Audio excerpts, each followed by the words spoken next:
A fuel choice that even rivals can agree on? Now that's worth the hype. Pump it up with Unleaded 88. Hi, I'm Scott Edwards, owner of Plaza RV. We're a locally owned, full-service RV dealer, and we want to earn your business. We will do that by providing top-of-the-line personal service that big box dealers just can't offer. Service that goes well beyond the initial sale. We care about Central Iowans because we are Central Iowans. Give us a chance to sell you a brand new travel trailer or fifth wheel today. We promise you won't regret it. Shop local, shop Plaza RV. This fall, the Sandman, Adam Sandler, You're My Best Friend Tour. I feel like we're very good friends now. Casey Center, Saturday, October 4th. Get tickets now at HiVTix.com. Attention all campers. Keith Murphy.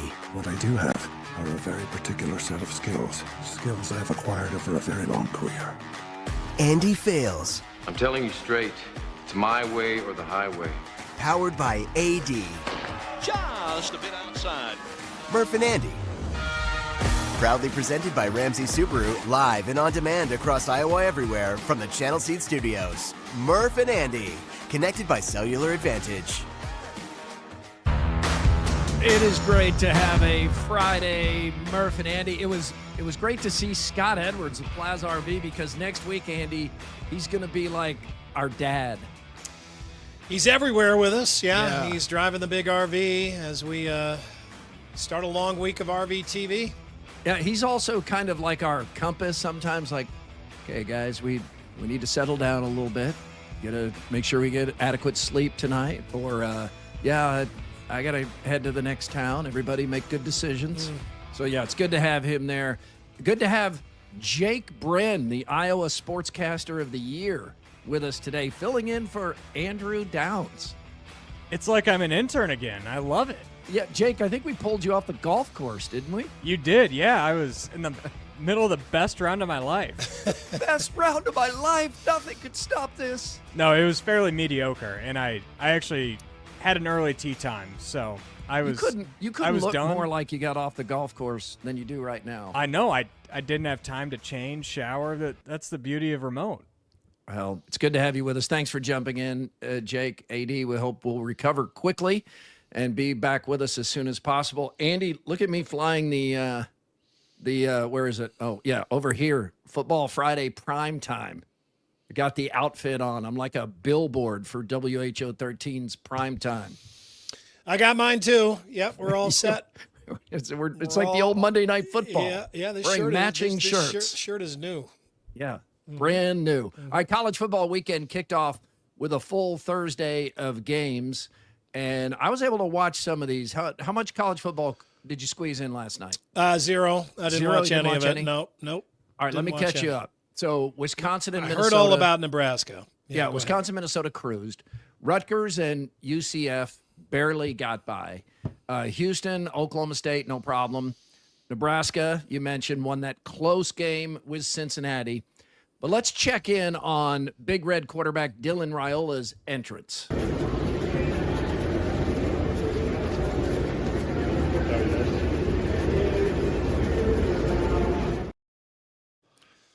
Man, at Arrowhead Stadium, it looks like an SNL skit. That video from Harold Kuntz. I mean, you couldn't hire somebody to try to imitate Patrick Mahomes' entrance into Arrowhead any better. If you would, one more time, Jake. This is Dylan Raiola's entrance into the game at Arrowhead Stadium last night.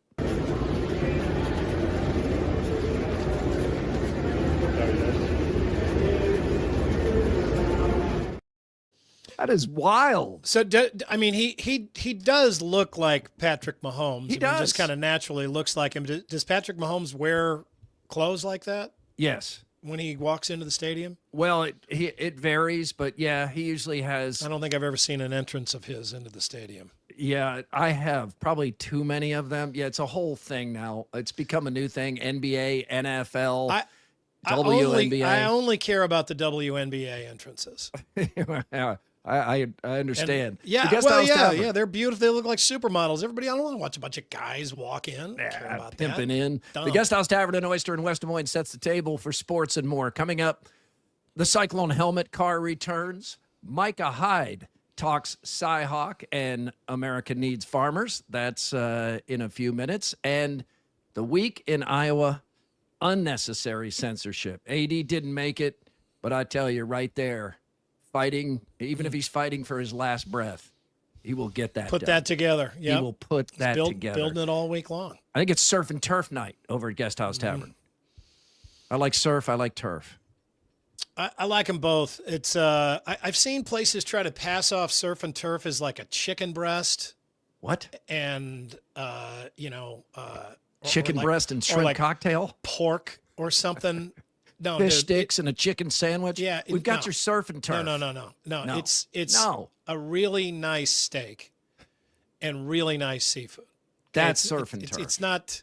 It's not Long John Silver's. It's not pork tenderloin and tilapia. No.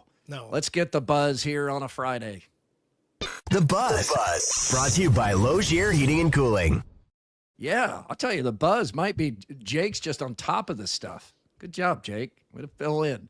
All right. Yeah, go ahead. Did you mean high or low? Did. I skipped by high or low. What you want to do first? Got to go back. Gotta go back. This, we gotta am I more on top of the show than I am on my first day? Than I am. Gosh, Yes, Murph. I'm giving you a compliment for being so on top of it, as I have an unforced error. Unforced error. So first set to Jake Bren, Simpson College. All right, let's get the high and low. Presented by Wealth Charter Retirement Planning and Tax.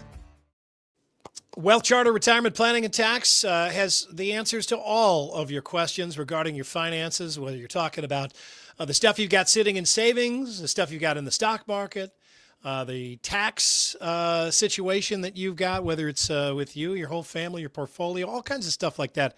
All the answers that you need with Tim Hawkins and company up there, wealthcharterretirement.com. I'm going high. The weather just has such an effect on me. I had the day off yesterday, all day, no podcast, no TV, and it was great. I got up and just did my morning routine, and then Kahala and I went out and we went to lunch. Nice. And then we went and we bought a bird bath.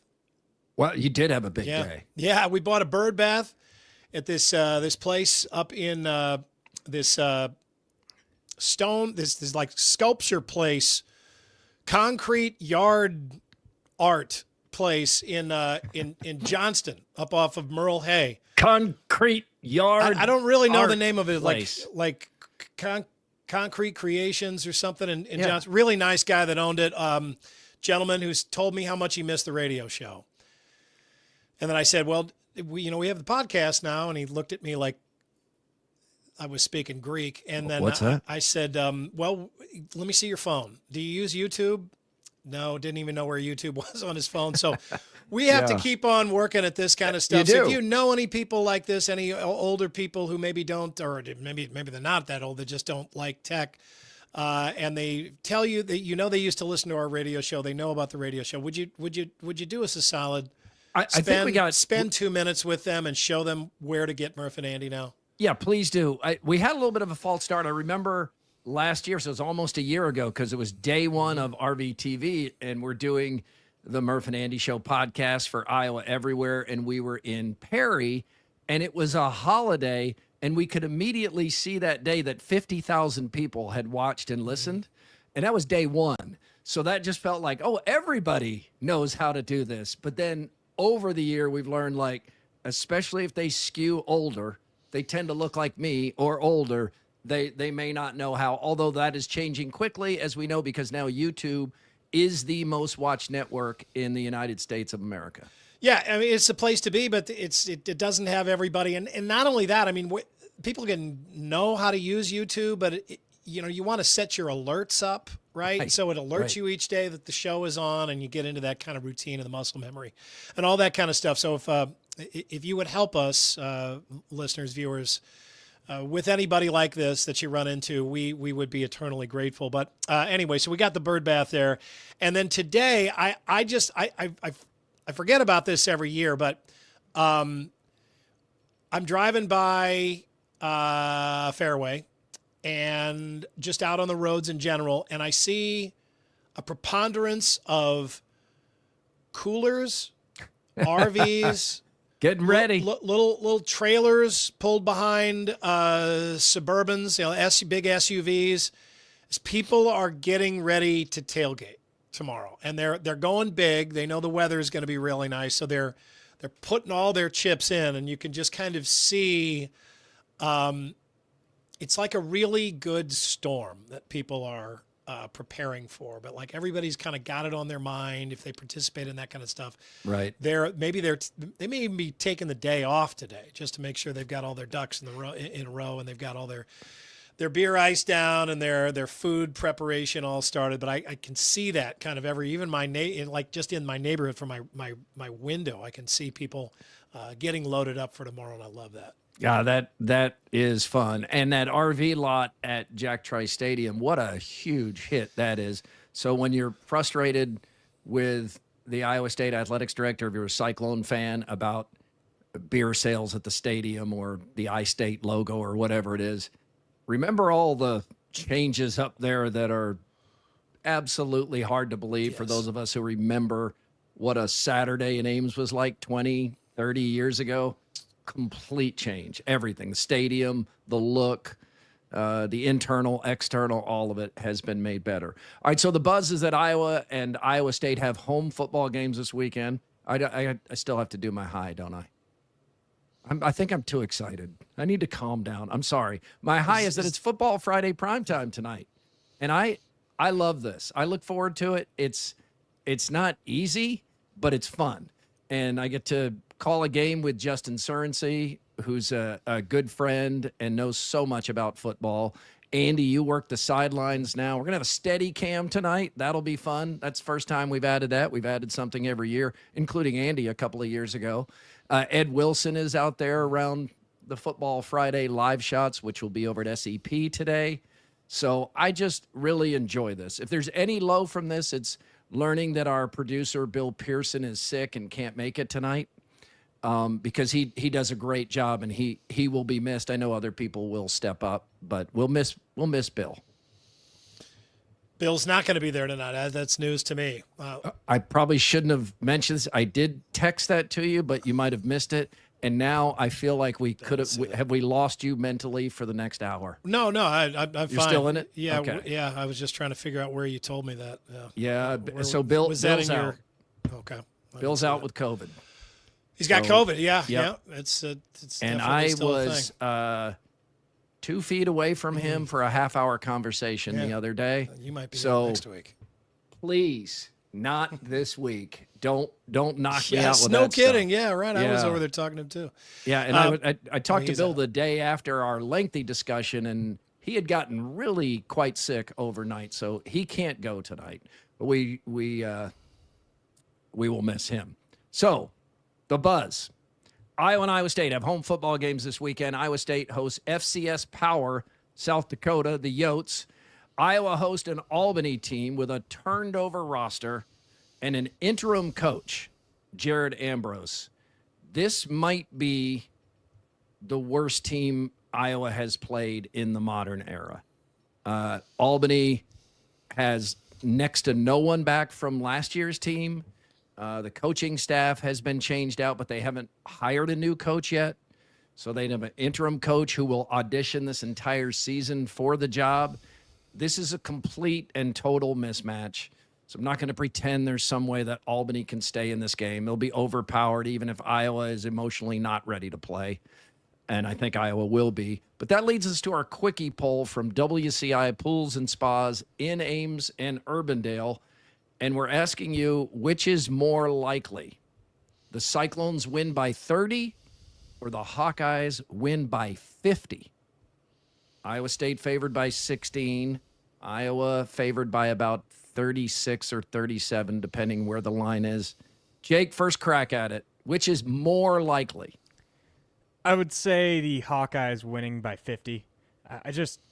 Knowing what I know with Iowa State in these FCS games, I think they will control the game from start to finish, but they are in no mood to keep the starters in the second half. They're in no mood to show Iowa any more tape than they already have. It is different this year, though.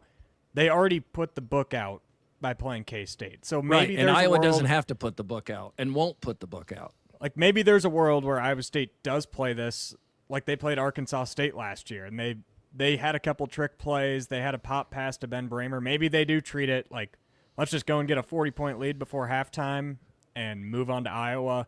I just don't see that. I think there's more likelihood that Iowa wants Mark Gronowski to get acclimated, go put up some points, and Albany is atrocious. South Dakota, it's an FCS team, not making any excuses, but that's a team that would probably finish in the middle of the pack to the back of the MAC.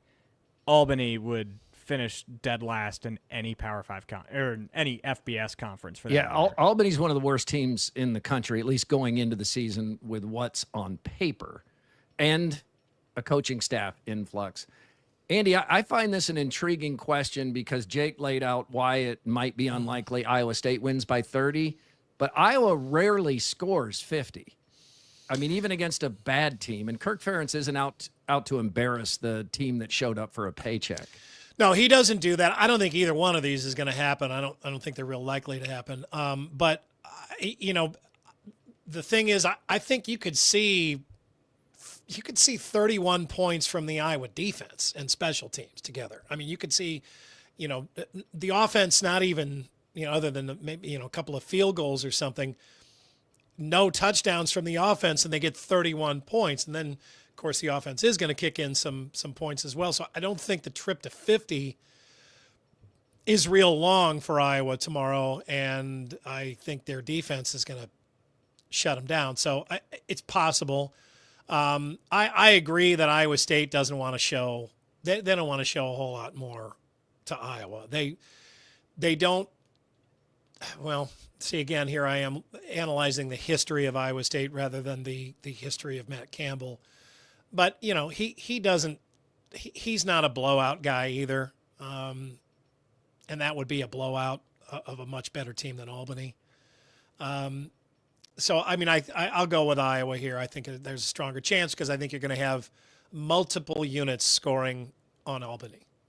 I don't think either of these happens, and I think that would be the choice if everyone had that choice, that neither of these happen. But I'll take Iowa State winning by 30 just because I just can't see a world where Iowa puts 50 on this Albany team. I don't expect Albany to score. It's possible Iowa could win like 51-0 or something. This is such a mismatch that even the handoffs to the second and third team running backs just designed to not run the score up, they're still going to hit big, long touchdowns because it's that much of an athletics mismatch with this team. So even trying to hold the score down, I think it'll be a little bit like when Dowling plays an overmatched school and you can see Tom Wilson trying to not run the score up on the overmatched city school, and sometimes you can't prevent it, even with your second and third team in at times. I think that's what this will be like, but we'll see. These are intriguing games. So, Andy, if you're a Hawkeye fan, what do you want to see tomorrow? Just I want to see a few good, clean series out of the offense early on. You really want to see Mark Gronowski more than anything. You just want to he needs to look sharp. It needs to look like a unit that is on the same page and playing together. And other than that, I don't know that you need to see anything else. You'd like to see a field goal or two that look well executed. A couple of, I don't know, maybe you won't see a punt at all, but that wouldn't hurt. You just want to see everybody looking like they're maybe not in midseason form, but ready to play. You certainly don't want to go into halftime with a 7-point lead or something like that. I mean, that really looks bad. Second half, they'll run away with it.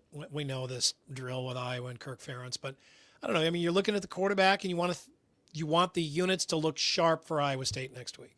Yeah, I agree with all of that. And I think if I'm a Hawkeye fan, the main thing I want to see is no trick plays. I mean, save the whole playbook, because Iowa State does have a significant advantage in that Iowa State will go into next week having played a tough, quality opponent and having to fight for that win. That's a competitive advantage that they know what it's like to be in a real game, where Iowa is basically going to be in a glorified scrimmage against Albany. It's not going to look a whole lot different from Kids Day. They'll be able to score when they want to.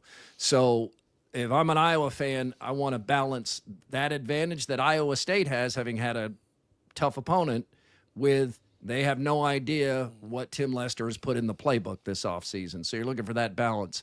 If I'm Iowa State, I'm looking at Iowa State as a fan here, I want to see the Cyclones look sharp, not look hungover or jet lagged, and to look like the possibility of a 4-0 start is real, if not likely. I mean, if you're a fan, that's what you want to feel. You want to come out of this game feeling like this is a year Iowa State finally beats Iowa at Jack Trice Stadium.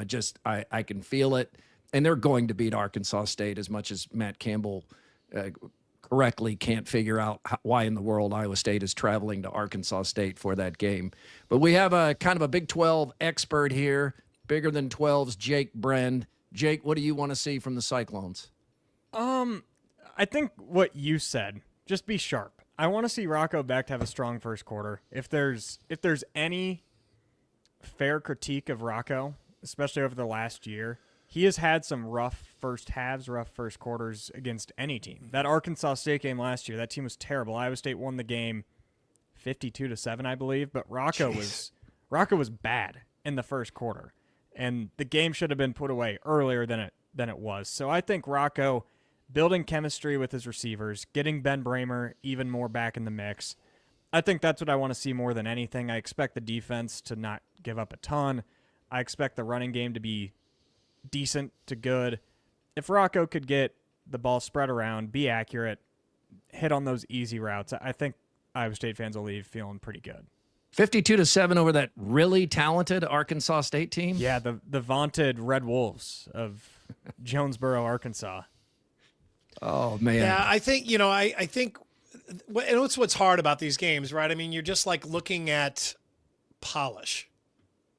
You're not looking at the shoes underneath. I mean, you're looking at like how, and it's at the wrong time of the year to look at that. It's at the first game of the year. Nobody's polished, right? I mean, even in the game last week that both teams were so pumped up for, they looked really, really sloppy, but everybody was quick to remind themselves it's the first game of the year. And we were reminded of that again last night, Andy. I know you said you weren't able to watch the games, but all of the Big 10 and Big 12 teams looked pretty sloppy, and it was a reminder of, oh, yeah, this is common in that first game. Yeah, I think even if a team looks sharp, people are quick to just say, well, it was the other team that was just exceptionally sloppy, and that's what happens. But even in week 2 for Iowa State, they're going to be there's still rust out there, and they're going to see a totally different team. So, I mean, I would like to see some fundamentals. I would like to see them run the ball well early. Make that that line that you saw in the fourth quarter of the game against Kansas State look like, okay, they're continuing into this game and playing with the same effectiveness. And that's what I want to see. I want to see them, brush up on the fundamentals before they go into the Iowa game, because that's what happens in those Iowa games. That's what happened a number of times during Matt Campbell's time, is that they look pretty good the first week, and then all of a sudden they go up against Iowa, a team that blocks really well, a team that stops a run really well, and then all of a sudden it's just like, okay, there are 2 fundamental things that you're going to really struggle to do against Iowa today. What else you got? And all of a sudden it makes Iowa State look like they don't have nearly enough. And we're reminded of how much fun it was last week to have a really competitive game ahead that we expected to be competitive and come down to the fourth quarter and then did, versus playing South Dakota and Albany. I think in these games, the tailgating, the first home game, that's more the story than the opponent. And it's supposed to be beautiful weather. 2:30 p.m. kick in Ames, 5 p.m. in Iowa City, which kind of catches you off guard a little bit, but the TV schedules set these times. And the YouTube TV Fox dispute has been completely settled now. They got a temporary settlement, and now they've come to an agreement. You knew this was going to get worked out before Texas-Ohio State, and it did. Yeah. So miraculous. Yeah, miraculously there. I went to Wellman's Rooftop for lunch yesterday, and these are the Bud Light posters for the schedules. Bud Light really leaning into these alt uniforms. I mean, Iowa has a classic uniform. Yeah. Don't put this highlighter on the poster. Yeah, I don't know why they would pick that one. And these gray uniforms. When is Iowa State winning this one? When is Iowa State wearing these? I don't. So those Iowa State ones, I believe that was last year of Paul Rhodes' first year into Campbell. And they're that old. I remember when those. Yeah, that's Alan Lazard on the poster. Yeah, are these just old posters? Or are these? No, I that's don't know. the new schedule. It's a new schedule. I wonder if that's what they provided. Or if there's some kind of NIL wrinkle in this now, where if you use a player from the current roster, you have to pay that player or something. Who knows? Because these I didn't even catch that, Jake. Good catch. These are old photos. I just remember when those. I don't remember what shade of gray they called them. I thought they were the coolest thing ever. But you get down the road, the black uniforms are so much better. They've had. The primary uniforms are now better than that. Those are hideous. I don't know what 13, 14-year-old me was doing thinking that those looked awesome, but I was wrong. I don't think they look that bad, and I really appreciate that they put some school colors on the gray. Please do that with the black. Just put some accents, some cardinal and gold somewhere.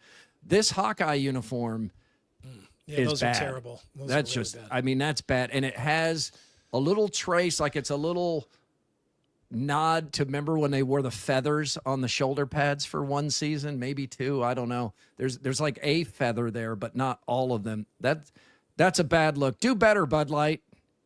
All right. ESPN's College Power Index, Andy. We mentioned this the other night on the WHO 13 News. It's worth mentioning again here. So in the ESPN Power Index, which gets quite a bit of attention, it is designed to tell you what would happen if two teams played on a neutral field. So as you look here, the Texas Longhorns, they're number one in the AP poll. They're also number one in the Power Index, and you look along the lines there, it's not surprising. So you got Texas, Georgia, Alabama, Ohio State, Penn State, Notre Dame, Oregon, Tennessee, Texas A&M. Exactly who you would expect in the Power Index. Now, K-State and Iowa State have already played. But K-State stays way ahead of Iowa State in this college football power index. I believe, where are they at this point? They're at 22. They are down 4, but they're at 22. Iowa State does move up a bit ahead of Iowa to 29. So Iowa State moves up to 29. Iowa's 30, which makes next week's game all the more intriguing. They're saying these two teams are basically the same. But the whole point of the power index is what would happen, the computer decides, if these two met on a neutral field. Iowa State and Kansas State met on a neutral field, and Iowa State won. How can Iowa State unplug this computer? Reboot. Clearly, it's got something to do with the fact that they were way far apart last week. I mean, they're far apart here. What are they, 6, 7 places apart here? But Kansas State was up another 4 spots, and Iowa State was down another 4 spots. But this is just kind of one of those things where it's like, I don't care how far apart they are. They have to one cannot be ranked ahead of the other one when that one just lost to the other one in a neutral field. Yeah. And if anything, it was called a K-State home game. Yeah, that's just got to be wiped out. You have to change the program somehow for that. Jake, how much did it feel like a Kansas State home game there? Because I know they actually did allow them certain pregame activities that Iowa State didn't get to do to try to make it more of a home game. Well, it was definitely an Avery Johnson runs for the first down opposed to Abusama first down. And they also played the whatever the roar cat thing is. It's terrible. You sound like you have a hairball. Yeah, that. Yeah. Wow. Well, that's what it sounded like. But outside of that, I didn't really notice it too bad. Third downs, fourth downs, it was like you were at a K-State game, but at the same time, when K-State had a third down, Iowa State fans were still on their feet, whether or not there was music playing for it. But it felt enough like a K-State home game, but not like you were at Bill Snyder Family Stadium. Well, K-State came out of there with a loss, which makes this graphic that the K-State football program put out kind of unusual. Just talking about the value of this game.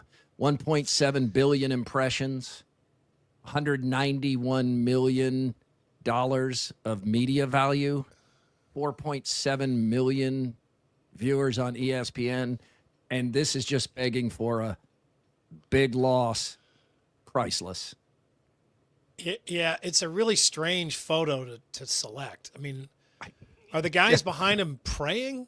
Praying that and this guy is just won. an atheist. Yeah, just completely disregarding the fact. Oh, the hell with you guys! I'm not praying. I'm not doing that shit. I'm gonna give me that Irish flag. I'm gonna pose my helmet here, halfway on, halfway off. I'm gonna make another impression. What do they do? And what is that mist in the background? Is that that's the probably fog? the smoke? Yeah, the smoke. You So can't even see the end of the stadium. It's that bad. A little bit into the lore of Farmageddon, they had pretty extreme flames coming out of the tunnel, and it was very, very smoky on the field. I have a shot of Iowa State's captains running out, and I lost them because it was so and it's smoky on real the field. humid and raining on top of that, so the smoke just sits there. It's extra thick. There's a portion of the K-State fan base. I don't know how loud this minority is, but they blamed the muff punt of Dylan Edwards on it still being foggy. I didn't realize that until I got home, but they mentioned that on the broadcast apparently. I didn't even think about it. But it was very, very foggy out there. So I'm guessing this picture was taken right before kickoff. Or maybe they pumped up the fog to keep the Iowa State red out of the background there. They do that sometimes. I don't know. Because it looks all purple there. You make a good point, though, that everybody's bowing behind. Like it's just they a look weird like picture to like in defeat. Are you trying to show that they're God-fearing players? Because if so, there's one guy that's just a rebel. Yeah, rebel with a flag. Just a rock and roll dude with the Irish flag. And I don't know what are they praying for? Just like, man, God, you really let us down. We lost on national television. Praying for the fourth quarter to be played again. Yeah, what are they? It's just an odd pick. To add even more context, K-State fans I think they were already split on giving up the home game for this. Sure. And after the game, they weren't split anymore. Yeah. There were so many of them that were upset with their athletic department on, why did you do that? I'm glad you got the $3 million. Yeah. So that graphic is almost, it's adding insult to injury more so than showing, oh, look at all these impressions. Yeah, because that was my main takeaway on Sound Off last week is if you win this game, everything about it is fantastic. For the fans, the players, the coaches, it's awesome. If you're K-State, you wish this whole thing had never happened, and you gave up a home game on top of it. Yeah, I mean, sometimes you have to just do things for the bigger donors or the people that have the deeper pockets. You just do. I mean, this trip cuts out a lot of fans who can't afford a trip like that, and that stinks, but the ones who are really footing the bill here are up for something like this. They like this idea. They go all in. They feel like there's more to the department and the university and the athletic program. They're probably more likely to give a bigger donation when they see that you're working on fun out of the box stuff like this. Sometimes you just have to do that, but it is too bad because I mean, you're going to leave behind or leave out or, be out of the reach of many of your base fans. Did you hear that burp? No. Sound like the governor of Alabama? No, nothing like that. But I you know how sometimes you have like a little bit of a quiet burp and you're trying to gauge, was that external enough to have heard? But no, on that one. No, I didn't hear it. No, I was talking good. though, so. Yeah. I'm sorry about that. It just snuck out. Return of the Iowa State helmet car this weekend. And this is great. People have been wanting this a long time. I know there's extreme disappointment that it's not the Cyclone script on the side of it. That's the comment I've heard the most is, why does it have to be that iState logo? Yeah. But it's a step, right? They can change to another helmet, right? Yeah, I mean, they want to it. pay for an all-new graphic. It just seems like, who wants to spend extra money changing the emblem on the helmet car? I mean, that sounds like wasted money. And maybe I have a heightened sense. Jake would have a better sense. Jake, you know the pulse of Cyclone fans. Am I being fair in that there's been a lot of disappointment that this is the iState helmet? There is, and I get it, but at the same time, this entire week, it's Farmageddon. Why don't the athletic departments want to call it? Oh, protected. The teams 1-0. The team just beat K-State. To me, these are off-season topics, but I get it. I get the frustration. I get it would look better if it was the script that it was originally back in the 80s. But at the end of the day, you will not think about this if the team is up 10-0 in the first quarter. Well, what you want is a fan base that is into micromanaging everything, right? That's what you want, because that means that they are engaged. That means they're way beyond caring about the nuts and bolts. All right, that's a given. Fair point. You know they care about that. If they're caring about stuff like this means they are really, really bought in, and they're literally looking for stuff to bitch about, right? And that's big. My complaint here is that why is that helmet tilted so far back? It looks like it's like dug into the ground. People got taller. Well, yeah, I suppose it's like that. But remember the old helmet car? I mean, it really did look like a big helmet. It was just sitting there on this innocent golf cart, and then it had that old O.J. Simpson face mask in the front. Now this really almost looks like like a kicker's face mask from the 70s. Is so open. Yeah, this almost looks like the National Transportation Safety Board got in there. It was like, we need that face mask to serve as a real set of bumper guards there. So we need it to be up to standard. Yeah, the Cyclones helmet from when they actually had the helmet car would have been a hit, or like last week's helmet. That helmet was such an improvement over this one. But yes, let's not lose the big picture here. The helmet car is back, and that is Iowa State's official athletics logo. It's okay. It's going to be fun. We're not going to make Kyle feel any better here. No excuses. Kyle? It's a major screw up. Yeah. He's upset, man. He's also upset about the logo that they picked. Yeah, I know. I mean, I get, but I'm serious. I mean, when you're caring about stuff like that means you already care about all the big stuff. I'm glad to see the helmet car. I miss these. Yeah, me Interact too. on YouTube, on X. It's Murph_Andy. The email is Murph_Andy@iowaeverywhere.com, and it is all powered by the Cellular Advantage.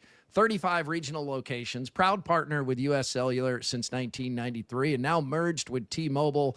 And a tip of the cap to our friend Doug Eklund, who has provided us with high-powered cell cards for next week on RVTV. So we will be able to get signals out anywhere the whole week, whatever we're doing. So we appreciate that. That helps. Hey, Jay, can you bring that helmet car back in one more time? Andy can't leave the helmet car. No. Well, Walter points out that this door is open here. They open it so it says Farm Strong, but that's a door there. That closes, and then I agree. I think it does look better if you have the doors closed. There's a door. because the door is part of the face mask. Yeah. That would look better. Okay, yeah. Right.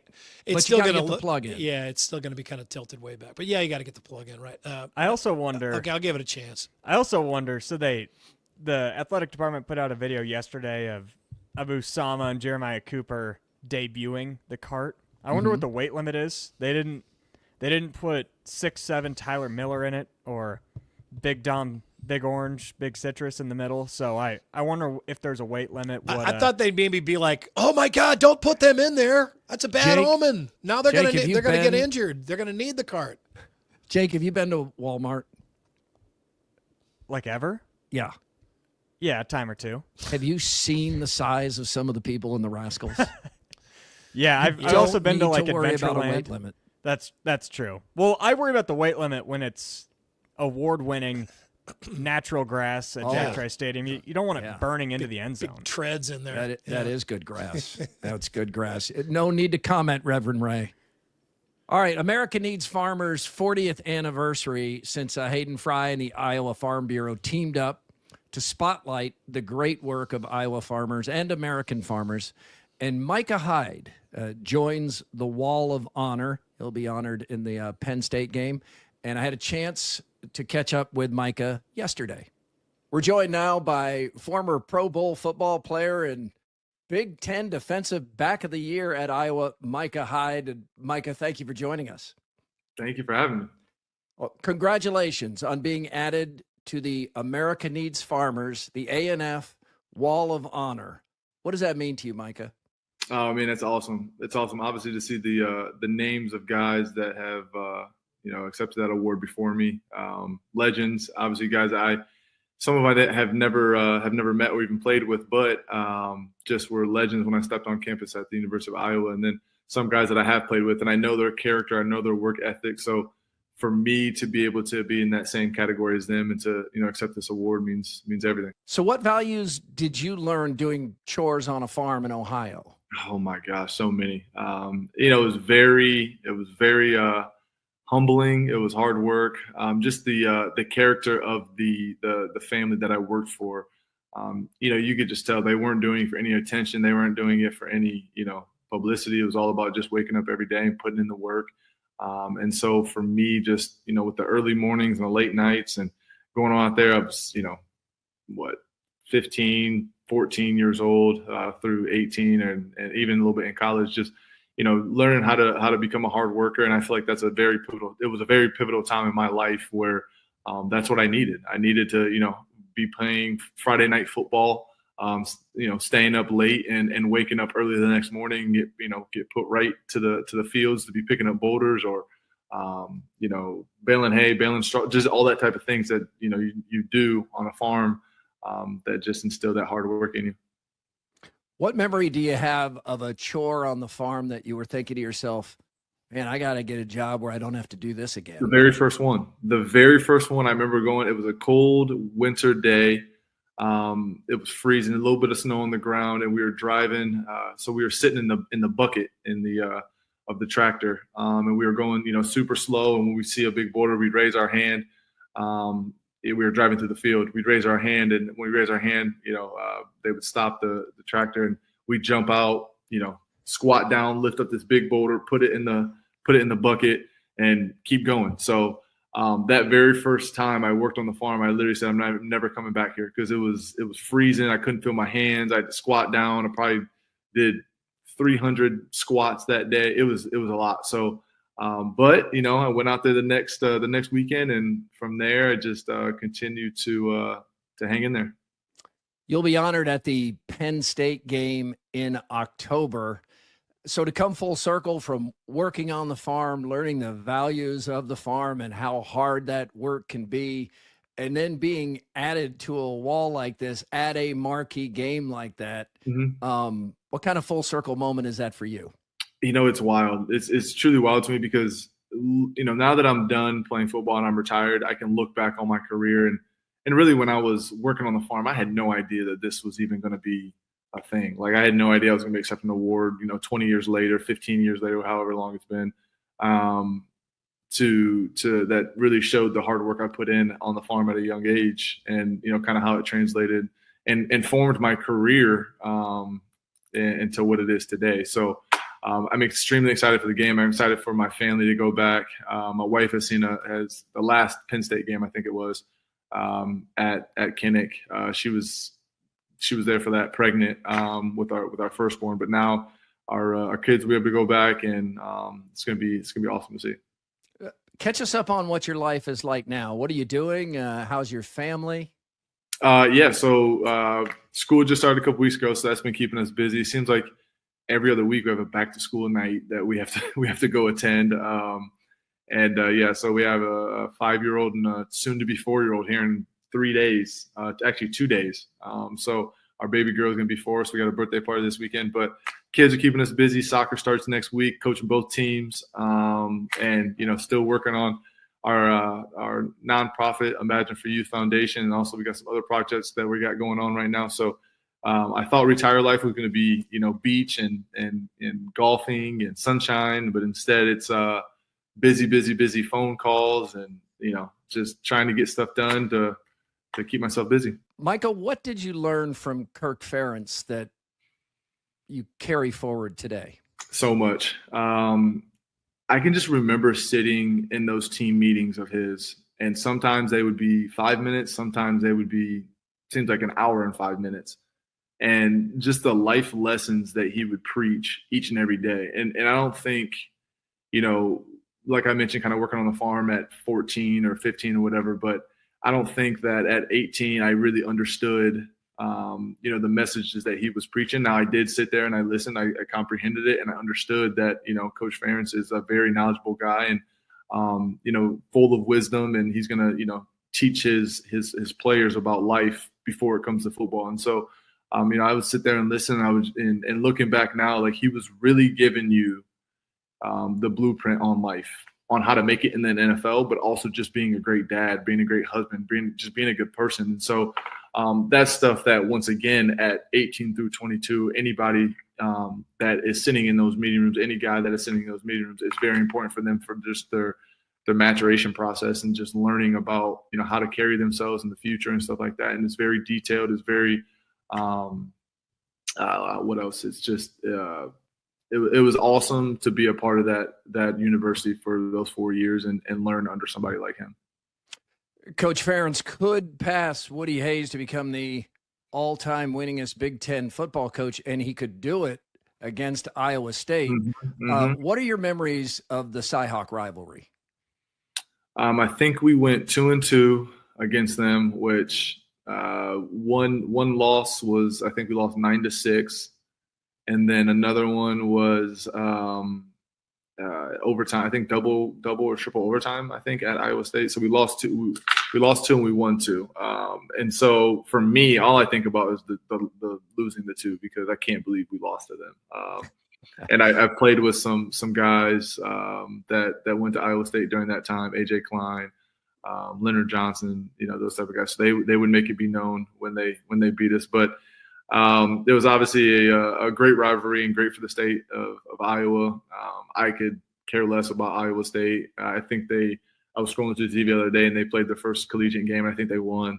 So, obviously they're going to be all psyched up going into the Iowa game and whatnot. But, yeah, to me, it's still that little brother, that just annoying little brother that continues to just want to win that game and doesn't really care about the rest of the season. But they are picking it up, so it's good to see. Well, that'll be a comment that a lot of people will find interesting. That's great. All right, so drafted by the Packers, played a long time, really successfully for the Bills. Who has your heart? Oh, man, another thing, looking back, it's crazy that I was drafted by the Green Bay Packers and played there for 4 years, playing at Lambeau and stuff like that. I didn't know at the time. I was just trying to make a name for myself. So playing there was amazing. I think that Buffalo is where I made my name, though. Buffalo is where, they gave me an opportunity to be myself, gave me the keys to the car and said, it's yours, make it happen, with the likes of myself and Poyer and a few other guys on that defense and on that team. So, when we got there, it was not a good organization. They didn't make the playoffs, I think, for 17 years. And so, when we got there our first year, we made the playoffs. So it just felt like, it was meant to be, us being in Buffalo. My wife and I got married there. We had our kids there, bought our first home, dog, stuff like that. So like Buffalo feels like more home. But the fan base that I was able to be a part of throughout my career, from high school to the University of Iowa to Green Bay and to Buffalo, wouldn't change it for the world. The best fans, in the nation, in my mind. And, I'm lucky enough to be able to share the same name as them. And it's truly an honor. Micah Hyde will be at the Iowa-Penn State game October 18th as he is put on the America Needs Farmers Wall of Honor. And Micah, last thing for you, as you've traveled all over the country, the world even, have you heard Go Hawks yelled at you from surprising places? Yeah, 100%. And anytime my wife, she's born and raised out here in San Diego, so she went to San Diego State. And so anytime I see someone in the airport, I see someone walking around, wearing an Iowa shirt, it's always a Go Hawk. And my wife just rolls her eyes like, okay, like we get it. We get it. But yeah, it's pretty cool to see, like I said, the following that Iowa has, and all the other organizations I was a part of. Great talking to you. Congratulations on the honor, and we'll see you in a couple months. Thank you, man. Thank you. Sounds good. Micah Hyde, we've talked to him before, Andy, on our radio show back in the day, and just a fun guy to talk to. Always interesting.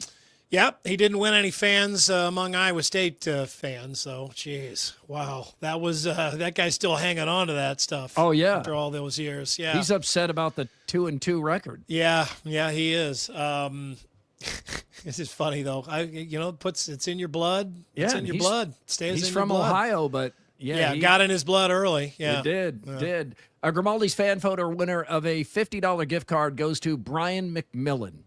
Brian said he enjoyed watching Murph and Andy while on a family trip to Scandinavia, mostly Norway and Denmark. And here he is watching the show at, Andy, help me, fjord? He's out on a fjord? He's out on a fjord in Balestrand, Norway? Yeah. Which one you going with? It's Balestrand, I would say. I think, yeah. That's really cool. Thank you. Yeah, that is. I don't remember which day. I obviously was not at the same time that I was over there. No, and I like that Grizzlies sweatshirt. I wish I had worn it for my Micah Hyde interview after all that shade my shirt was catching. My goodness. Yeah, no kidding. I'll by the way, I was going to tell you I'd take a Mai Tai and 2 Beachcombers, please. Bring them out to the table. Just pile on. Go ahead. That's a 15-yard penalty. Grimaldi's Cold Brick Oven Pizzeria is on Mills Civic Parkway in West Des Moines and the district at Prairie Trail at Ankeny. You can send your photos to Murph_Andy at iowaeverywhere.com. And thanks, Brian. That was cool. All right, some other hot topics. This is the hottest topic of the past 24 hours in sports. The Cowboys traded Micah Parsons to the Packers. And for those of us who are watching the Cowboys series on Netflix, Andy, it was hard for me not to think that Jerry Jones just got too caught up in the brilliance he feels for the Herschel Walker trade, turning the Cowboys into Super Bowl champions eventually, because this trade on the surface is stupid. I agree, and I that's absolutely what I saw and thought of first as soon as I saw that. Is that that is a trade that goes down in history for helping rebuild the Cowboys, and really, it's what you're thinking that the Cowboys kind of need to do right now, right? I mean, they do need to, they're not close to being a Super Bowl team, and keeping Micah Parsons this year is not going to make them a Super Bowl team. So, in that vein, you can kind of understand it. It seems like he's really gotten sideways with the organization, and maybe you're not putting that paste back in the tube, and he needs to go. But first of all, you don't send him to the Packers. Oh man, the Packers instantly become contenders. I mean, real contenders. You send him to a lousy team in the NFC, or you send him all the way over to the AFC to a team that you don't need to worry about. So, and then you get more for him. I mean, there's going to be 2 low first-round draft picks. One next year and one the year after. Clark, the defensive tackle, who had a down year last year. He's a good player, but it looks like he's trending down. It's older. And, to compare anything to the Herschel Walker trade is really not right, because that was a crazy situation. I mean, first of all, Herschel Walker didn't do anything with the Vikings, and he ended up bouncing around and coming back to the Cowboys. Really turned into more of a kick returner and a receiver than a runner. He only had really 2 good years as a running back, or great years as a running back in the NFL. So he really fell off, so it didn't hurt the Cowboys. And then the players that they got for him, they cut them all so that they could get higher draft picks, and they ended up building those draft picks into, using those draft picks to build the dynasty that they ended up with. So, all of that is. Yeah, that was a crazy wrinkle in that. Nobody's going to do that trade again anymore after No. that. It was such a bad trade. They wouldn't. What do you like? We're going to send you a bunch of players, and that if you can turn into draft picks. turn into first-round draft picks, high draft picks for years to come. Nobody would do that anymore. So that was bad for the Vikings, good for the Cowboys. And honestly, I mean, I think Micah Parsons needs a change of scenery, and there's probably no bigger change of scenery than going from Dallas to Green Bay, even though you have, two very loyal, engaged fan bases. You have the big giant city microscope of Dallas, and then you have Green Bay, which is really just kind of where the Packers play. I mean, it's a state of Wisconsin team. So there's a fishbowl when they're in Green Bay, but it's not this giant city where most of the players, a lot of the players don't even live there. So it's really a good change of scenery for him. But at the same time, everybody will be very dedicated. And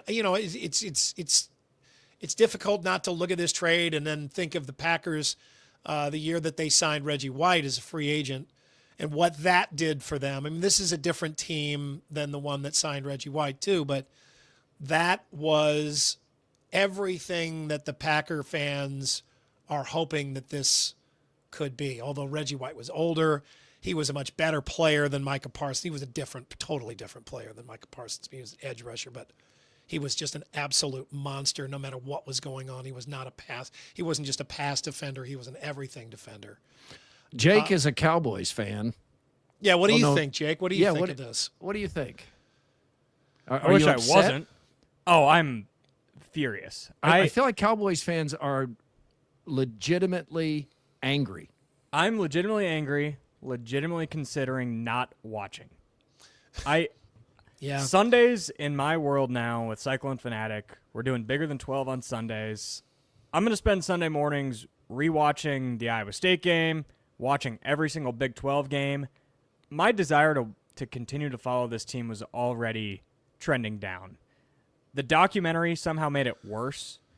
The documentary to get to see my dad, who brought me into this world as a Cowboys fan, to see what he got to experience and to see what I've gotten to experience, it made me feel even worse about where the team was. And then the trade happened. Jerry Jones needs to go. He can't go. He can, but that's what they said about him back in a different way at the start of this documentary too. Yeah, I think where he really lost the fans. I don't think anything would make it better, but you can't sit there at the press conference and claim that the Cowboys just got better this season. No. That they are more prepared to contend and this will help them have a better season. There's no way that's true. Well, unless he's just some horrible locker room cancer that we don't realize, and there's some of that going on, and they just absolutely needed to get him out of there. But if that's the case, then you do it earlier in the off season. Yeah, you line up a bidding war among 4 or 5 teams in the NFL that all are going to offer more than the Packers. Yeah, he can get to the quarterback. There's so much value in that. The Packers I don't think they were capable of offering more than they had. I mean, you are not going to get high first-round draft picks from the Packers the next 2 years. It's terrible. I'm speechless still. Actually, I'm not. I expect Jerry Jones to screw it up. He didn't get enough value. The salary cap it's a myth in the NFL. Teams go around the salary cap all the time. There's a reason the Browns were able to defer Deshaun Watson so many years. You could pay him the money. It's ridiculous. I'm not officially a free agent, but I will. If I can't watch a game on a Sunday afternoon, it's not going to end my world. And I can't even imagine saying that 5 years ago.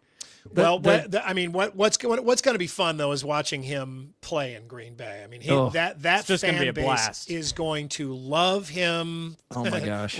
Not for you, Jake, but I mean, they're going to love him. He can come in there and, really, even with the Packers, there's no one Packer that ever stands out so far from the rest that they, it's like they, are in a fishbowl there. I mean, the whole team stands out. Favre was the closest. Statement.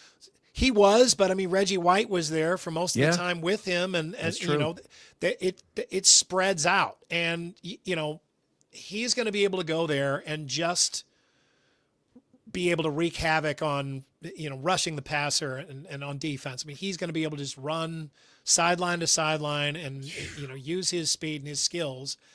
And then, really the pressure is kind of on Jordan Love and the Packer offense. Yeah, Packers fans are so fired up. Bears fans, Vikings fans, Lions fans. Not so much, yeah. Not so much. Quick mention here, just because this used to be something that would have been the first thing mentioned in a radio show or a podcast or let me go to this first. This is ESPN's Bussing with the Boys. This is just an interesting note here because of the world we're in. So ESPN is now paying these guys a fortune to come back onto the platforms, which is so interesting, the way things have turned. Just the way it used to be, like guys like this, Bussing with the Boys, their dream come true would be for like a network to want to carry their programming, and you would probably pay to do it. Now the shoe's on the other foot. You pay to have these guys that go out there in the digital world and create a much bigger brand and much more loyalty among your sponsors and your followers. So that's why you have like a Pat McAfee. ESPN's paying a small fortune to carry Pat McAfee's show. 20 years ago, Pat McAfee would have paid to have his show on ESPN. And this is even interesting to me, Andy, on a local level, because a lot of local stations across the country, they're so antiquated in their ways, being run by managers who think it's still the 90s, that they don't let people do like what we're doing here. And that's how you lose people. That's how they go out the door. You can't control people in their lives the way media has tried to do for so long. So the smart people realize, as the networks have figured out, we have to let our people be on multiple platforms, have a radio show, have a podcast, write a book, go on other networks, call games for other networks, whatever it takes to keep your people that you want to keep. Look at the people who have walked out of ESPN because they either weren't being compensated fairly or weren't appreciated enough. They lost Bill Simmons. They lost Colin Cowherd. They lost Dan Lebitard. Well, all those guys could just do it themselves. I mean, they didn't need the platform anymore, right? Yeah. I mean, Dan Patrick, that really kind of melted down, but it certainly showed them at that point that, I mean, he's kind of a once-in-a-lifetime talent, but I think now just like it used to be that if you wanted to be in the media, you had to find a radio station or a newspaper or a TV station. And be completely controlled. And and they totally controlled everything. They had to hire you. Everybody went for those jobs. If they had any openings, then they could hire you. If they didn't have any openings, they couldn't. That was it. You were shut out. You had to go to another market. Do that now, you will lose your talent. Well, I mean, now everybody can just go, come up their own channel, put it on YouTube, but don't put it on you. Put it wherever they want. Put it on social media, and that's it. Everybody else has much more control. Now, that, that also means that you got a lot of shit programming out there that probably, isn't very good. And when this used to be, on ESPN or on, big radio stations, you knew that was probably pretty good programming because there was a huge competition to get to be that voice. And then you also had those networks and those stations pouring a lot of money into the promotion and the polish. Yes. But, now, I mean, if you've got your own brand, you've got your own method to broadcast it. Well, I'm glad our bosses get it because, like, next week when we're on RVTV, they could not buy better advertising than they get from this podcast leading into our 4, 5, and 6 p.m. news, not to mention the 9 and 10. And guess what? It's all free because it's great synergy. So I'm sure they appreciate it. They should, and we appreciate it. Kyle Schwarber hit 4 home runs last night. Andy, this is what I was saying back in the day, would have led this radio show, would have led the sportscast last night. 4 home run games are practically unheard of. I can still remember Bob Horner way back in the day hitting 4 home runs and not being able to believe it. Yeah. But this just doesn't really surprise me that Kyle Schwarber hit 4 home runs last night. No, it tells you that 4 times last night he connected. With his home run swing that he uses for probably every pitch. But I can remember hard hitting Mark Whitten, hitting 4 for the Cardinals in the early 90s. I mean, it was, everybody still remembers that. It was just an absolutely astounding moment. It's really, really impressive. It's incredible. But, and you know, Kyle Schwarber is known as a big time home run hitter. And the fact that, I mean, this is a signature achievement for him. I love those Phillies uniforms there too. That's probably nostalgic for me, but wow. That's a great look. Yeah, that's a Mike Schmidt, Tug McGraw looking uniform. Time to find out what's bugging you, powered by Consumer Credit of Des Moines. Hi, I'm Tom Coates. If what's bugging you is your credit card debt, please call us at Consumer Credit of Des Moines. Since 1987, we've helped over 100,000 people, and we can help you. Hey, this is Pete calling from Villisca, Iowa. What's bugging me today is y'all keep mentioning the fact that the Williams family used to run the mental facility and prison there in Clarinda. Well, I know for a fact that son bitch ran that place like it was the goddamn Shawshank Redemption, okay? I looked through all the books, okay? You guys can keep burying your head in the sand, but there is a lot of tomfoolery, and those sons of bitches keep running the town, the Williams family, like it's goddamn Yellowstone over there, all right? Someone needs to do some investigative research, get the crap team on it ASAP, and we'll get this taken care of. Thank you. Hey guys, I'm traveling back from Dublin today and wanted to get your feedback on the situation I found myself in while at the game. Apparently in Ireland it's still pretty popular for the urinal trough in the men's restroom. Well, at the game, I was standing there going to the restroom while a K-State fan walked up next to me and started going. All I could feel was splatter all down my leg. And in that situation, I didn't know whether I needed to look over and be like, hey, can you pee somewhere else? Or stop and me go somewhere else? Or just stand there and take it and let the pee run down my leg. Well, I just stood there and took it, and it was pretty gross. Wondered how you guys handle that, and anyway, glad we won. Still a great day, great trip. Look forward to getting back and watching you guys' show. Thanks, guys. You let the guy pee on him? I guess. Yeah. I like the K-State fan that Andrew picked there. Oh, man, the photos. Yeah, That's one of the times it's definitely a visual show. Those photos going with the voices there. He does a great job with that. Now we move on to throwdowns. Throwdowns. It's Throwdowns. Backed by Heartland Tire and Auto. Oh, What is Heartland up, Tire and guys? Auto. Yeah, they've been with us for a long time. They treat you like family. That's true, because they almost had to adopt my son, Cade. He's taken his car there so many times. All right, Jake, what do you have? First off, all eyes tomorrow night will be on Mark Gronowski, but other than the quarterback, what position are you most interested in seeing for Iowa?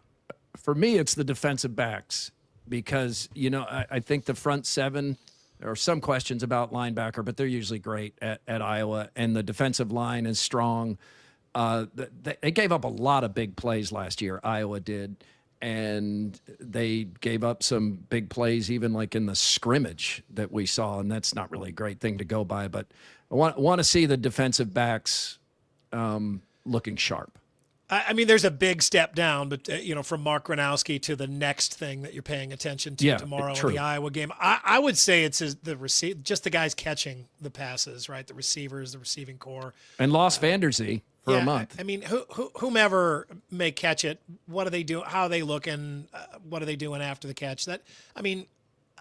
Honestly, the depth of my interest in this game tomorrow, I'm going to watch it. I'm looking forward to watching it, but the depth of my interest is not real impressive. I mean, I want to see Gronowski. I want to see the Hawkeyes win comfortably, and then let's move on to games that matter. Shout out Cale Kolarek family friend from Indianola, backup safety for Iowa. We'll see if he Kale gets out on the Kalanick? field. Kale Kalarick. Okay. Kalarick. Caloric. His name's not Kale Kalanick. Caloric. Well, because caloric is caloric. another Yeah. word, He'll yeah. probably be called Kalarick whenever he gets on the whoever is announcing the game on Big Ten Network. I'll be looking for him. Moving on, a jet lag Cyclone team. I'm over the jet lag, but a jet lag Cyclone team hosts a top 5 FCS program in South Dakota. What would constitute a successful game for Iowa State? That's the problem here. I mean, this is kind of a trap game where you're coming off this great big win and you got another huge game coming next week. A comfortable win over this team, maybe 17 points, a comfortable win where it looks like you're not worried about this team. It's still only the second game of the season. I don't think that they're going to be razor sharp and it's just going to be a surgical, dissection of this good FCS team. But it needs to be a game where you're not worried and wondering about hangover, looking ahead to the next game. I think look sharp and win by 2 or 3 touchdowns. And I think the biggest thing Iowa State can do is have all Cyclone fans exiting that stadium and those who watched feeling like the Cyclones are going to beat Iowa next week. Yeah. It's going to happen. Like if they come away from this game after beating K-State and looking sharp against South Dakota with the thought that carries through the entire week, because that's what you want as a fan base. You want to feel confident that you're going to beat your rival, and Iowa fans will be confident that they're going to win. And that's selfishly the best RV TVs when both sides think they're going to win. Yeah, I mean, how many times have Cyclone fans come out of that first game and thought, man, we play like this against Iowa, yeah, we're going to get killed. Last year. Yeah, I mean, it just seems like where and then won. UNI games, and you're just like, oh, geez, come on, guys. I mean, they did not look sharp. That's what you don't want. Get out healthy too. And finally, yeah, when do you consider it fall? September. I feel like it's got to get into late September for me, where the weather has helped a lot, but where you can kind of you can tell it's getting darker earlier. I think that's always a really big sign. Getting into meaningful football games, like the first couple of weeks, don't ever really feel like fall. Meaningful football, getting darker early, and a little bit of a little cooler weather. That's what I need. Nice job, Jake. Hang on, Andy. You're about to feel like it's fall, and here's why. Confluence is the official beer of Murph and Andy. And this is that point of the show where I often open a Confluence. Yeah, me too. This just has to sit here. It's cold, too. That sucks. I thought when you held it up, you were just going for it, thinking, hey, gotta work. We're not live until 4 p.m. I can walk this off. I don't do that to my brain and my body. I mean, No, when I I crack can't open either. a beer, it tells my body you're done. Okay. Oh, I thought good, you meant the you're drunk finished. on air thing, but yeah, that too. No. That's you're fine. Just You don't got- wanna let myself down. All right, ready or not, it's Scott School. Scott School, Scott School, Scott School is cool. Yeah. Yeah. Hey, dudes. Hey, dude. Hey, dude is a word that we use that just means like a guy, but originally, dude meant more of a fancy man, a man who dressed up real nice, maybe put a feather in his cap. Another word for dude was a dandy. And you might then think of this great song called Yankee Doodle Dandy. And if you shorten doodle, what do you get? Dude. And that's why dude now means man. That's Scott School! I like the story, Andy. Do you buy it? It's true. Doodle? Yankee Dude is short Doodle for... Dandy, so it's Yeah. repetitive, actually. It's No, redundant. doodle is if you just say the first part of doodle. Dude is short for doodle. No, I Yeah. get that. But why would you say doodle and dandy? Well, originally it was, just a term that could be thrown around. And then it got used so not bad, Scott. If true. It is true, Ryan. And then it got shortened over time. Words just take on a different meaning. And now dude just means a guy. I thought you were going to say it was shortened from El Dude to Reno. But that was actually... That's actually the second definition in the Cambridge Dictionary. And I'm going to open up one of these guys.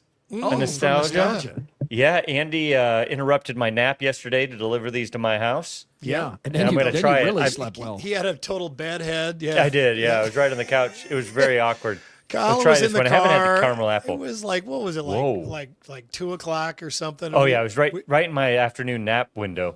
I've had the caramel apple, and that is really good. Yeah. And it's Whoa. green. It's green. It surprised me. I did not think I would like it. It is green. It tastes exactly like caramel apple. I like know. these because they don't upset my stomach. They're not it's sweet, but it's not too sweet. It's very nice. All right.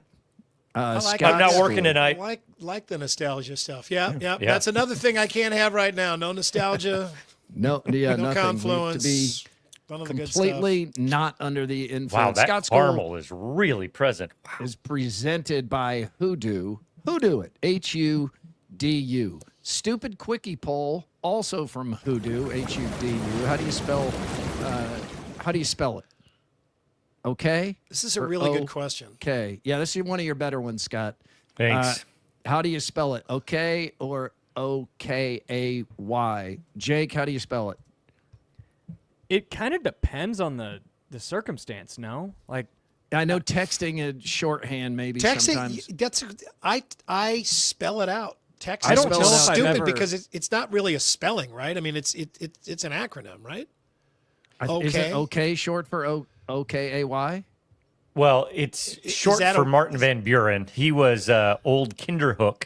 And that's when he, Scott School. That's not true. And no, it is. And then when he was running for president, they created okay as a political movement or a saying. And so okay is actually stands for the nickname of Martin Van Buren, and then it's stuck on. There you go. A bonus Scott School. I spell it out. O-K-A-Y. If I'm, that's a great question. If I'm typing it in like a quote, if a coach or a player says it, I'm probably spelling it out. If I'm I try not to say okay that much. I just think it comes off as douchey or not. Yeah, douchey, I agree. But just like stern. Oh yeah. When you're texting with somebody, it's like, I heard you. I didn't like what I heard. Yeah. But I heard you. That's where the liking of the messages now on iMessage is so big, because instead of saying okay, you can just like the message. That feels so much more polite, even though I don't think there's a difference. But when you read okay on the other side, But if you gave him one of these on the emoji on an okay symbol on your text message, people are going to be pissed at you. Okay.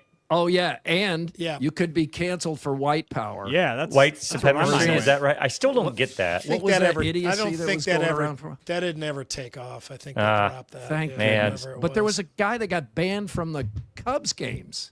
Remember that? Because he was doing the punch you in the shoulder. That was down. Yeah, he was that doing the down one. Yeah. The got you or whatever it is. Well, yeah, if you look Made at you it, look. then you get Made you punched look. in the shoulder. Right. Made you look. He did it in a group photo. And that This got I turned think into this means something more. asshole too in sign language. This? So yeah. Well, I think it does. Yeah. Yeah. What? Okay. Yeah. It's not the fingers. It's the little circle. I don't think we can get more soon enough. Let's get some more. But wait, there's more from Either Or Eatery and Patio. Coming up on 2 Gosh, years. stop that. What are you Scott, doing? What Scott. is that? It looked like a butt.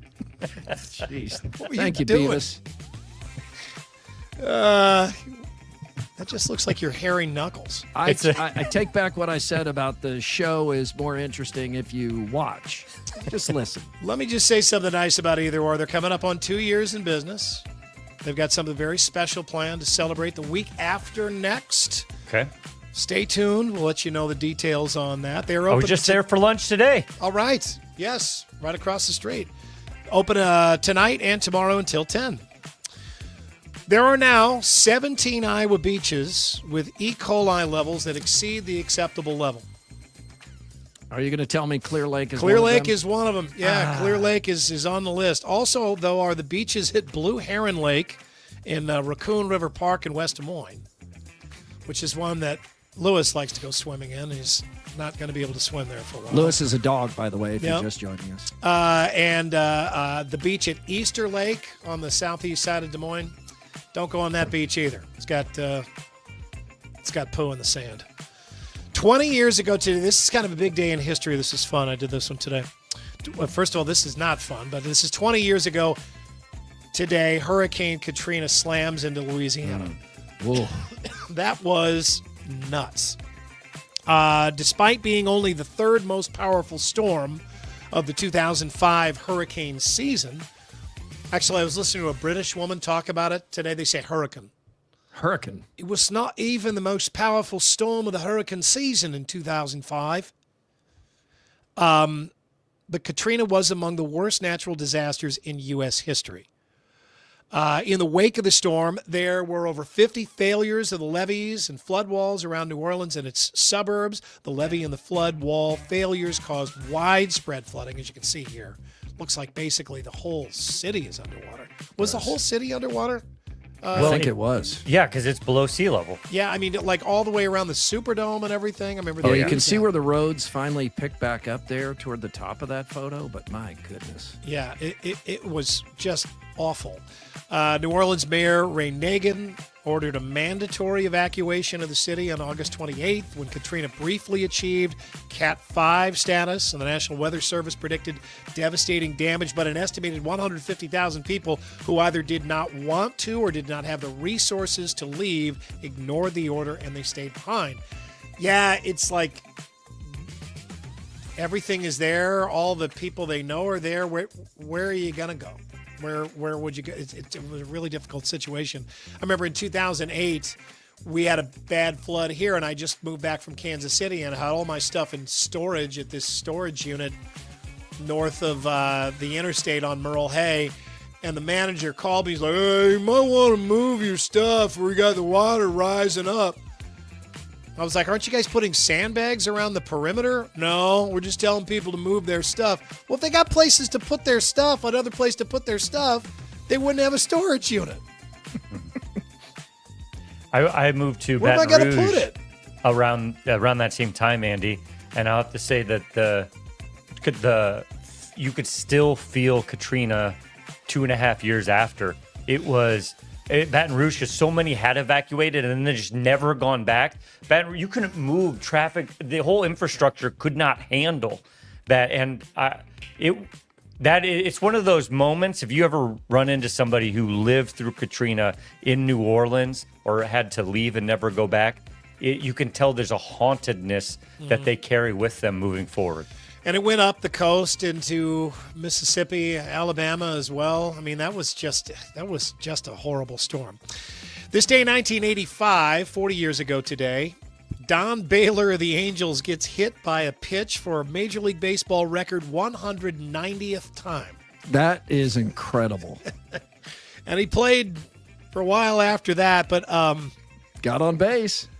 Great hitter, big dude. I guess he just kind of crowded the plate and figured he was okay. He wasn't wearing like the whole cheating Barry Bonds stuff where he's wearing armor that could go onto an Abrams tank. No, he was just hitting him in his big thighs or his big fat arms, I guess. Not up there dressed like a knight. Yeah. But 190 times. Who is it in, Andy, the original Bad News Bears that Buttermaker's like Stein? Yeah, Rudy Stein. Yeah, Rudy Just get Stein. hit by the pitch. No, I do not want to do that. I don't want to do that. It hurts. I don't want to get hit by the pitch. More crazy fun stuff from baseball. This day in 1987, Nolan Ryan of the Astros hits 200 strikeouts in a season for a record 11th time. He was 40. And he would do it 4 more times. How good would he have been if he was a modern pitcher? Oh, well, he'd throw at least 5 miles an 110. hour faster, than he did then. And everyone's just trying. Like, he could have had so many more strikeouts if guys weren't choking down and just trying to take it to the opposite field. Today, no one's doing that. It would be crazy how many strikeouts he would have. But he would pitch 9 innings. He would pitch 8 or 9 innings. He wouldn't be coming out and I guess he would have to if he's in this era, but gosh. And not a big guy. Wasn't a 6'6", guy with an arm that reached halfway to the plate when it released. No, the ball. he wasn't the Miz. No, He would have been perfect because you could jack home runs off of him too, even back then. He wasn't the greatest pitcher of all time, but sure was entertaining. He's among them. Yeah, he is because he was on a lot of bad teams. He lost. I used to follow him the old-fashioned way, box scores, and I'd check on Nolan Ryan. There were so many times they lost 1-0, 2-1. It's a little bit like what's going on in Pittsburgh. It's just incredible, though, that guy threw that hard for that long. And you want to have fun? Go on YouTube, search Nolan Ryan All-Star Game. Pick the All-Star Game where he didn't really matter which one comes up. He's throwing gas. These guys want to have kind of a fun exhibition game. He's not having it. He's trying as hard as he can. He's striking out the best players in baseball, and they're not even getting close to him. Don't go look now, though. Wait, there are people who think Nolan Ryan is the greatest pitcher of all time. That can't be real, right? I wouldn't call him the greatest pitcher of all time, but he's bottom half of top 10. What's fun about Nolan Ryan is stuff like this, just like the legendary stats, the legendary stories about him. Absolutely. And he's like the guy you want to sit around the bar and talk about. And he would benefit more now from the recognition of the analytics. The biggest knock on him was having a 500 record or being like 16-14, that kind of thing. Now that would be recognized as he pitched great. He needs more support. Or criticize him for walking too many guys because he didn't always have pinpoint control of that 103 mile an hour fastball, whatever it was. This day in 1977, Lou Brock. See him up on the wall behind me. I can tell he's going to be safe. Steals, his 893rd base, passing Ty Cobb to become Major League Baseball's all-time leader. I was a really little kid when this happened, but I remember people talking about that. And it was weird, having Lou Brock as the best player or the most famous player on those lousy Cardinal teams of the 70s because he was way past his prime and he did stuff that, like, kids didn't care about as much. Stolen bases, just a leadoff hitter. He didn't have big-time power. He didn't have some gigantic gun of an arm. His heroics were all in the 60s, other than the fact that he's breaking all these records and still stealing these bases. But he's such a great name, Lou Brock. Lou Brock. I'm sorry, I have to interrupt and ask, where is this second baseman looking right now? What? The ball is on the ground. He's looking right at Lou Brock. I don't know. I don't know what's going on in this yet. This is him this in is why he stole so many bases. I think the second baseman couldn't This is catch him the in ball. 1977, but I don't know. I don't think this is the actual play where he got that base stolen. But It looks like the ball's about to bounce off of the ground, and the second baseman doesn't have any clue. Yeah, where is he? He's Where looking at the is he? wrong ball. Yeah, it's very strange. Yeah, I don't know what's going on. Finally, this day in 1965, Willie Mays. I can remember listening to Lou Brock talk about Willie Mays. He said, Willie Mays told me this. And had all these stories, but Willie Mays was always in there. He hit his 17th home run in the month of August. Jeez. Just in August. And think of the time he's playing and think of the ballpark he played in. Huge ballpark, lots of wind. It's 1965. It's later in his career. He's not a spring chicken. But he played until, like 1970, right? I mean, he was really, really old. But he stayed too long, but he is still hitting them out of the ballpark at this point. Hitting those high-speed 89-mile-an-hour fastballs. Woo! 65 or 60 years ago today, Willie Mays. All right, rest in peace. That's your more, everybody. All right, thank you, Andy. Nice job. It is now time for the Andrew Downs audio drop of the day. We call it the AD squared, even though we have Jake Brend filling in today. I'd be honored to put this together, but I'm nowhere near as talented or focused to put this together. This would drive me insane. Or as demented. Or as you good have looking. to be a little bit off to hear some of these things because it's all innocent. It's innocent conversation. And he it's fills had in the right here on the bleeps show to make you hear things that weren't actually said. It's crazy, isn't it? Yeah, it's all presented by Game Day Men's Health. We appreciate Game Day Men's Health getting Andrew all jacked up. Yeah, what you hear is on you yourself.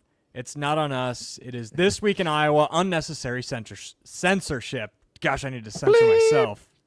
The Saturday game is against the Mystics, so in that game, Lucy Olson and Caitlin Clark could be f***ing each other at times, so that's kind of cool for Hawkeye fans. You're like, could you take this guy? And he reaches over like with this really strong grip on my You were a little bit scared. Mackenzie, how do you feel about female f***ing? Do you like it more, less, the same? I don't care for it. Do you like it less than men f***ing? Would you rather watch two men f*** each other in the face than two women? Of course I would. Yeah. Sexist. Everybody's trying to jump on top of a shot or a pass or do anything. Just throw your at the puck and somehow touch it so it goes across the blue line. Bryce's mother and his brother Bruce coming over and bringing me the cookbook. It's a whole thing of recipes, and they're all We were like at that point where we had been out all day, and we just ordered everything. Like the whole table was full of food and beers and ass. There it is, presented by Game Day. Good job, Men's AD. Health. All of that was innocent. Andy, what were you throwing at the puck? Your stick, I think. Yeah. Yeah, it's not what I heard. Yeah, your stick. Yeah. Your Jeez, ick at the puck. Yeah. That was a lot. And what were you and Kenzie talking about? UFC fighting. Do you Fight like to each watch other men? in the face? Do you like to watch men fight or women fight? I thought it was fart. Okay, fight. That makes more sense. Yeah. Something in your face. Quickie poll results are presented. My face? Punch in the face. I think Oh, that's what okay. Yeah, sometimes he bleeps a word that you don't think is the word that he bleeped. I know. Presented by WCI Pools and Spas. 2 polls today. Yeah, which is more likely, the Cyclones win by 30 or the Hawkeyes win by 50? This one's going the way of the Cyclones right now. 54% think it's more likely they win by 30 than the Hawks by 50. Moving on now to a stupid quickie poll that's actually not a bad question. Almost everybody, 73%, say they spell it okay. Yeah, it looks like Oklahoma. Can't do it. Economy of typing, though. Yeah, which is crazy because I catch myself typing out okay, O-K-A-Y, which is dumb. Okay. Big supporters of Martin Van Buren. That's what I'm finding out. I just think it's funny where somebody will be like, are you going to be able to join us tonight for dinner at some point? But they abbreviate the R and the U, and then they type out every long word in a long text message after that. They start out like Prince. Yeah, they start out like, somebody who barely speaks English, and then they just are like, all right, no, I gotta go all the way, the rest of the way here. Well, enjoyed the show. That was fun. Good Jake, luck tonight, guys. Are you nervous? Not nervous, but wish I was better prepared. Is there a name that you're really scared to pronounce? No, not scared to pronounce. Just the recognition of deep rosters in game one when you don't know the players. Yeah, thanks for sending me the article from the Ankeny Fanatic, right? Yeah. Dan Holm, the guy who wrote that, has been a listener and a participant in our shows for years, and I thought he did a really nice job with that article. Dan, keep up the good work on the Ankeny Fanatic. There you go. See, that's a callback to Wednesday. We got the Ankeny Fanatic. What's anybody doing this weekend? Let's start with Jake. Jake, what are you doing this weekend? I suspect you're going to Ames. You did a great job filling in for AD. I'll be triple screening it tonight. I'll have Baylor, Auburn, Georgia Tech, Colorado, and then the WHO 13 broadcast of whoever's playing. Sorry, I wasn't paying attention earlier. Centennial at Southeast Polk. Oh, Jake, Southeast Polk. Jake, you got a girlfriend? No. Oh, we're going to get you one Speaking of of those. which, my girlfriend's coming back from Europe tomorrow, so Scott will be busy. Don't be knocking on the door. Yeah. Hey, Andy, I'm watching games tomorrow on the new 85-inch television. Oh my gosh. And your kids will be under it watching their phones. That's how that goes. I don't know what they're doing. Mom and Dad will be sitting under the big TV. We're going up to Ames tomorrow to enjoy the beautiful day of tailgating while watching Texas and Ohio State. What a start to the season to have that game. Top 5 matchup right out of the chute. Thanks for supporting local media here on the Murph and Andy Iowa Everywhere show. Be sure to check out the merch store at iowaeverywhere.com. Andrew Downs, get well soon. Jake Bren, great job filling in at the last moment. Sorry to pull you off the course on 16.